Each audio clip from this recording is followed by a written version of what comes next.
पूजा करू आता लवकर नानांचा जमला सारा परिवार नवीन वर्षाच्या शुभ दिवशी मुहूर्त करा नवीन वर्षाच्या शुभ दिवशी मुहूर्त करा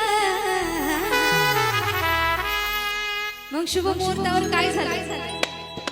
नानांनी आणली बाई फॉर्च्युनर फॉर्च्युनर फॉर्च्युनर नानांनी आणली बाई फॉर्च्युनर फॉर्च्युनर फॉर्च्युनर नानांनी आणली बाई फॉर्च्युनर फॉर्च्युनर फॉर्च्युनर नानांनी आणली बाई फॉर्च्युनर फॉर्च्युनर